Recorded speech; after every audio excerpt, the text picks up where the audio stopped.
Good morning, everyone, and welcome to another episode of Eating at a Meeting. It is Friday, the last day of Food Allergy Awareness Week, and I am so excited to bring to you my guest today, who is a Michigan State representative who didn't just set out to change food service law, but then she watched her husband navigate event after event, buffet after buffet, not knowing what was safe to eat for him.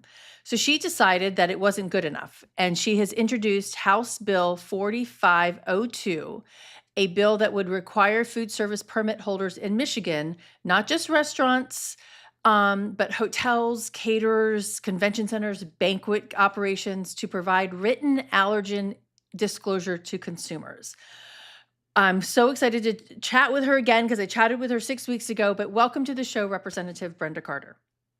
Well, Tracy, thank you once again for having me and bringing this very important subject forward. And when I can, I would love to tell the story about an episode of my husband and being on a cruise ship. Now, that was interesting. Well, let's start with that. Yeah, go ahead. Okay. Well, when I met my husband told me he had an allergy to shellfish, lobster, crab, shrimp. Okay, and we were a lot younger then, and I just couldn't fathom in my mind being allergic to anything. So we went on a cruise, okay? And as you know, cruises always have the buffets. Mm-hmm. There was nothing labeled with the buffet saying that this may have shrimp in it or it may have crab in it. It was just food that was prepared and set out for people to eat. Well, unfortunately for my husband, he ate something that had shellfish in it. And the episode was very bad. Not only did he remain nauseous, he vomiting while the entire time he was on the cruise. We drove from Michigan to Florida. And every time on the way back, he was very, very ill, very sick. We eventually had to pull over and get him something to stop the reaction he was having. And that's what prompted me. And what I go through now, this is years later, even this morning, when it was time to prepare breakfast, I had some leftover lobster and some leftover shrimp. Yum, yum. Okay. But for my poor husband, he had to eat something that didn't have shellfish in it. I would rather prepare a second meal for him than to watch him go to a hospital. Right. Mm-hmm. Well, and you've not only on that cruise, but you've seen it, like I said in the intro, like you've seen it at your events that he attends with you. Like he doesn't know what's in the food. And absolutely, as a state representative, we go to a lot of events nationally and sometimes internationally. And I have watched my husband actually have to just partake on a salad or something that he knows that, well, we never know what's in the food, okay? Mm-hmm. Because it's not listed. Mm-hmm. So he has to be extremely careful about what he eats. And the results of that, I just explained. If he eats anything that has shellfish in it.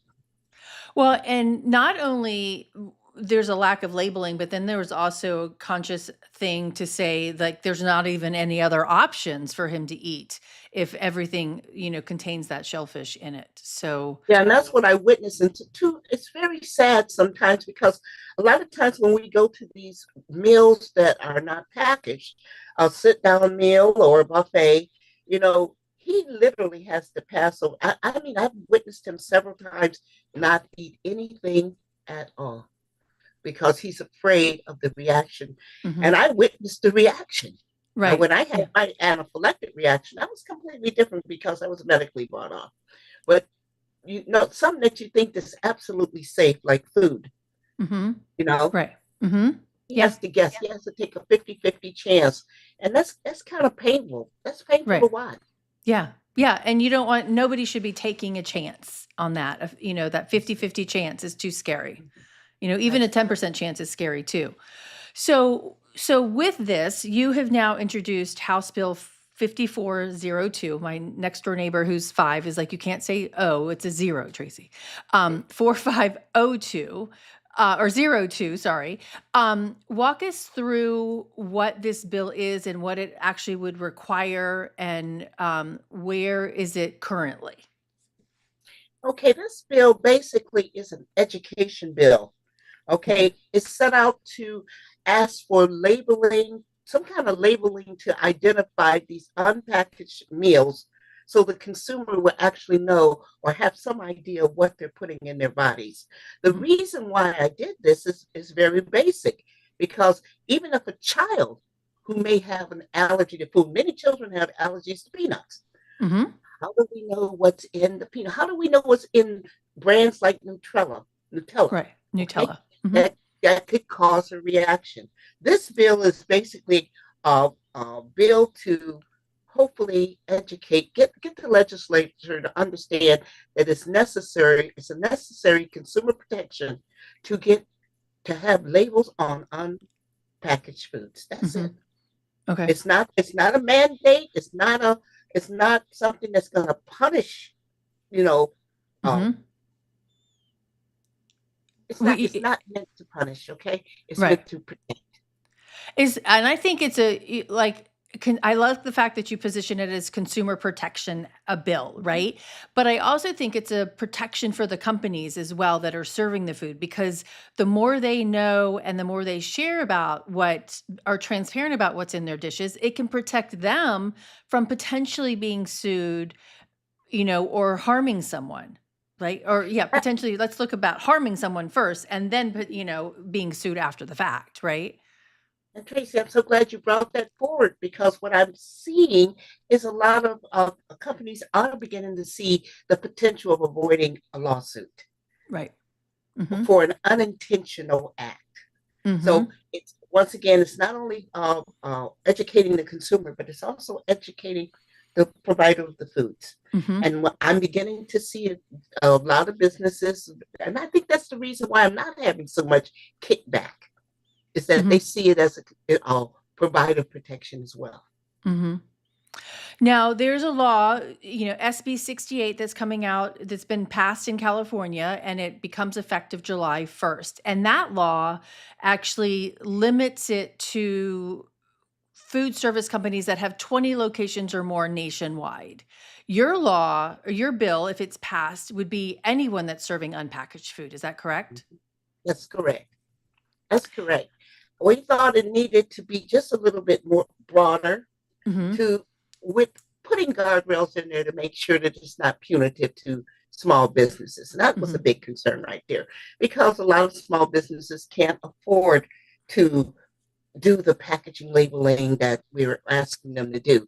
But if we use this as an educational tool, I think we will be able to accomplish the goal that we want to accomplish, which is consumer and provider protection. And this is some of the things I hope to talk about when I'm up at Mackinac to Okay. get with some of the stakeholders and say, well, how can we work together to accomplish the goal of this bill? And the And I think we're Mackinac is your annual meeting with the policy senators? conference. Policy Yeah, conference. Okay, for the it's state. a policy conference where we are able to meet with stakeholders, lobbyists, educators, all kinds of people, even other legislators.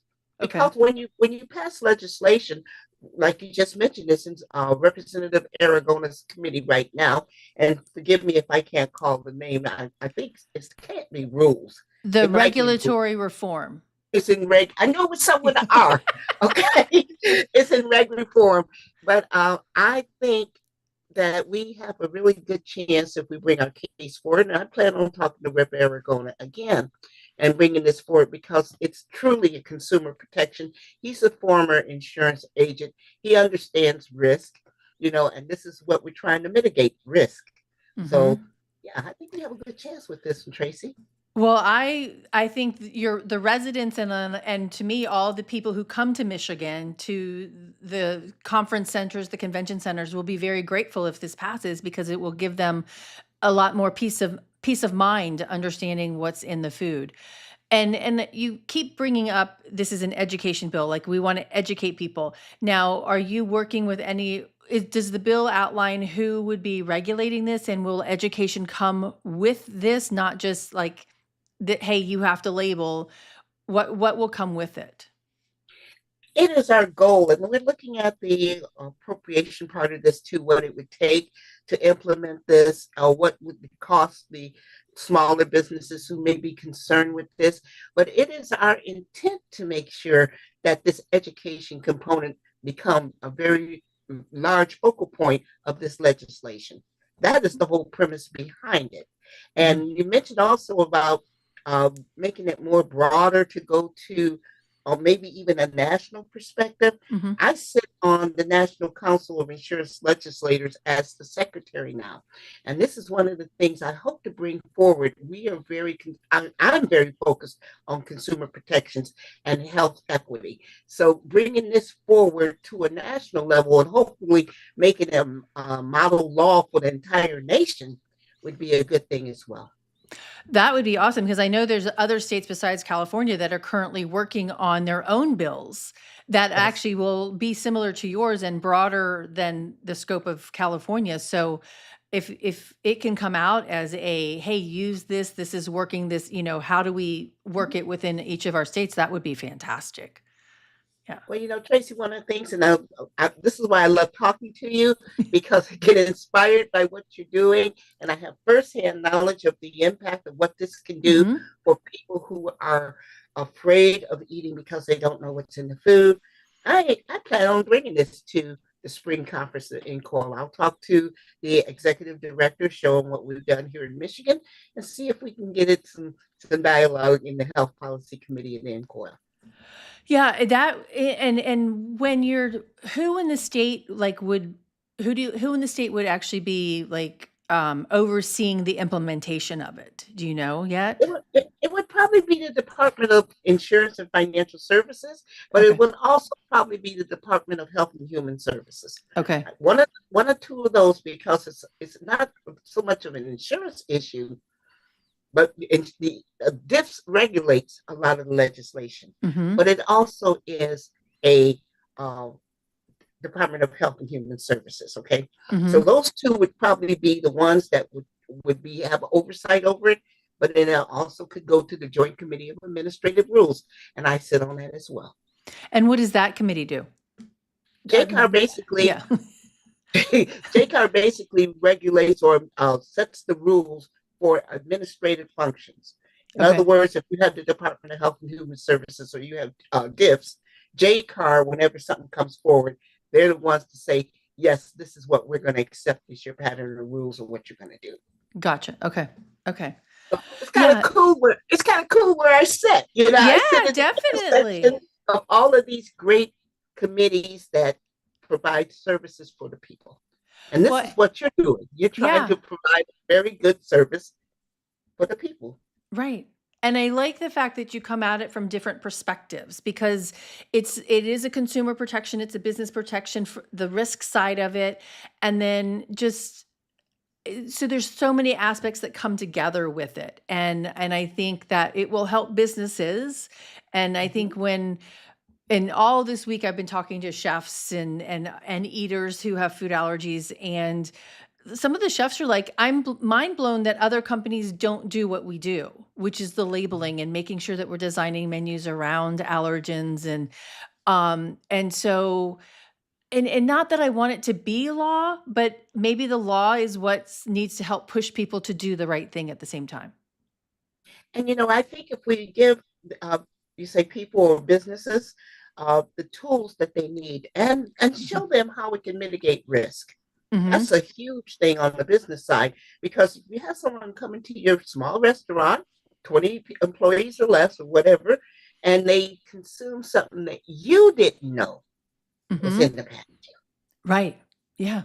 then that could be the end of that small business. So that educational component to this whole idea, I think, is the main focus, and I think it's going to be good.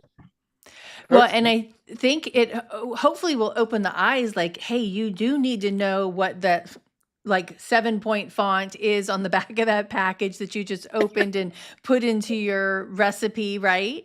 I mean, it's not just and actually a couple of months ago, I was asking questions on a buffet that was not labeled, and they're mm-hmm. like, "Well, the chef made it fresh today." And I'm like, "Okay, oh, hey, what's in it?" He couldn't remember. And that's the necessary evil. And it's not evil, that's the necessity of this. And Yeah. that's Tracy, that's absolutely correct. You are hitting that on the premise of why. The Mhm. why 5204, 5402 correction was what came to mind. It was, yes, it was a necessary educational tool I felt that consumers and providers needed to have, but it was also personal. Right. You know, Mhm. I witnessed the result, and it's not like I believe that the a cruise line intentionally wanted to hide this away. It just wasn't made available, or maybe they just didn't understand. They Mhm. didn't have the knowledge of, like you said, your chef prepared an omelet, but Mhm. it could have been prepared on a surface that, and this is what we have to watch. They sit back and fry fish, Mhm. but did they have any kind of shellfish residue on the grill before they Mhm. fried the fish? Mhm. I've had Randy go, and that's my husband's name, Randy. I've had him had some allergic reactions behind food that was prepared next to or close to shellfish. So Mhm. these are educational tools that I think, if this bill is allowed to go through, would definitely help everyone. 100%. And yesterday, I was talking to Chef Karen O'Connor, who's out of Toronto. And one thing that I think totally relates to what we're talking about here, and she said, is that she also requires her chefs to make it 100% by the recipe. She's like, you can't just today on a whim add garlic or add this to it or whatever. You have to follow the recipe as it is, because that opens up the ability for risk. And And and so I think that's another education aspect that the restaurants need to know. I'm like, yes, you're a scratch kitchen, but your scratch kitchen also should be documenting what's in your food. you know what? I think it just basically prevents life-threatening occurrences from happening. That's Hmm. all. It's Right. a minor step that needs to be evaluated to say, when it comes to food, every meal matters, every guest matters, Hmm. and we should take that type of time to protect people from what they may or may not know they're consuming. It's Right. simple. Exactly. Yeah. And that phrase that you just said is what I say all the time. Every guest matters, every meal matters. So thank you for reiterating my little tagline. Oh, wow. Yeah. Great minds think alike. Yes, ma'am. I appreciate that. So, when you're okay, let's just talk through legislation as well. Just when people hear legislation like, hey, you're going to make me do this, and I love the fact that you're saying, positioning it at, is this consumer protection? This is protection for you. Have you, like, is the restaurant association involved in this? Have you gotten any pushback from them or from anybody that's even like that's heard about the bill, or are people like open arms, or open to this conversation? Well, you know that when it comes to stakeholders, they have to carefully evaluate. They're not. I put it like this: they're not in a rush to say this is a bad bill before they do their analysis. Right. So far, everybody's just looking at it. Mhm. What is the a SWOT analysis? What's the Mhm. strengths, weakness, opportunities, and threats of 5402 moving forward? And I would say, because, and I wish Jonathan was on the call because he would know more so than me with the latest and greatest, but because this has been in the news and Mhm. there hasn't been so much kickback from it, I'm Okay. thinking that they're actually evaluating it and saying, hey, maybe this is something that both sides can live with. Okay, so which is awesome. Like there's no pushback. And I'll say yet, but maybe there might be. But so when it's sitting here and then you go to Mackinac, what's and I should relate to the history of a bill from when we were little, that television show or that cartoon. Like here's I how a was, bill. yeah. Yes. That Um, process, and I say that all the time, because you'd be surprised. A lot of people, especially our younger generation, I say 40 and younger, 20 to 40, they mhm. weren't privy to, what was it, Conjunction Junction and Sesame Yes, Street and all of that. yes. Uh-huh. So they don't know that little thing, I'm just a Right. bill. But there Uh-huh. is a process it has to go through from, well, Brenda came up with this idea that she doesn't want her husband to be a victim of something he ate. Now that's Mhm. the idea I have. So Right. I'm going to go to my legislator and I'm going to say, hey, legislator, I don't want my husband to be sick anymore. Is it possible that we can get labels on unpackaged foods? Well, my legislator would just happen to say, well, that's not a bad idea, Brenda. Let me craft something together, which you would call a draft, Okay. okay? And then take it over there to say, I want to introduce this as an idea that I would like to become law. Okay. Okay, I'm gonna tell you where we are. So we got to that point and we drafted the draft. You know, we introduced it. It got a number 5402, and it was assigned a committee. In this Okay. case, it was assigned to regulatory reform. Okay, that is where 5402 is sitting right now. Now, Okay. the rest of that story, Tracy, that you may know from that little cartoon, is that if a representative Aragona decides, yes, Brenda, that's a good bill, let us vote on it in committee. Committee says, yes, we like that bill. Okay, let's vote it out of the committee and send it to the floor. We get Okay. to the floor, we have 52 Democrats on one side, 58 Republicans on the other, but they all like the bill. Right. Okay, so we voted out of the House. That's where I sit. I sit in the House. Okay. Now it goes over to the Senate. Now there's 38 of them. I don't know the makeup of how many senators or Republicans and Democrats, but just say for the sake of what I'm saying, they all like the bill. Okay. Okay, so they vote on it and vote it back and send it back to the House. Now the House says we like it, they like it. Let's vote on it and send it to the governor. Now it's Okay. over to the governor. The governor says, I like the bill. And that's when she signs it into law. Okay. Awesome. And that process can take 5 days, So 5 years? it Yeah. depends on how people, and that's the difference between policy and politics. Okay. Okay. Mhm. If it's policy, if it's a good bill and it's not politically charged, it can go to both chambers to the governor's house and she signs it. That's politics. I mean, policy. Mhm. If it can say, well, if either of the two Parties. uh, the House, Mhm. excuse me, the Senate, the Republicans or Democrats, if either side don't like it, they can kill it. Okay. But we want it to be bipartisan, everybody loves it, and it gets signed by the governor. Yes, Yes. that is the total goal. And And then see, this is bipartisan. it is. Because I'm sure that there's people on both sides of the table there that have family members who are also have food allergies, and would 100. love that to be a law. Yeah. Yeah, where it may get the hang up is if it causes too much angst between the families who need the service and the businesses that are providing it. hmm And you mentioned that earlier. If we make it so punitive that it could cost small businesses, hmm then you may have a kickback there. Right. And that affects legislators politically. Right. Well, and so how can we, and me included, even though I'm in Michigan, and then my friend Margaret Clegg from Michigan Gluten Free Gal, how can we support you and help you educate your colleagues to saying this is good, and then this is what we want the bill to look like when it gets passed. How can we help you do that? You're actually doing that right now. Because as you mentioned, as you went out there to Google or whatever browser you used and you type in Brenda Carter, one of the stories that you will see in the news is about the food allergen bill. hmm So you're actually educating people as we speak. And the hmm legislators, believe it or not, even the stakeholders and the lobbyists will occasionally go out there and tap in somebody's name. Well, look, Brenda Carter, she cares about people. She's not trying to hurt small businesses. This is an education tool. So you're already doing it.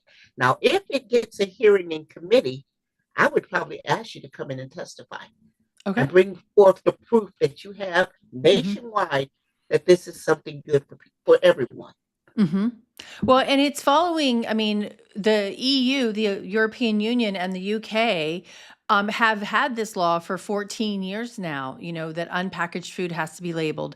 And even with California's one, it's not going to happen overnight, right? People aren't going to know everything to do, and it will take some time to get implemented and get everybody on board. But I think it's a step in the right direction to say, hey, we care about our constituents, we care about our guests, and we don't want anybody to get harmed.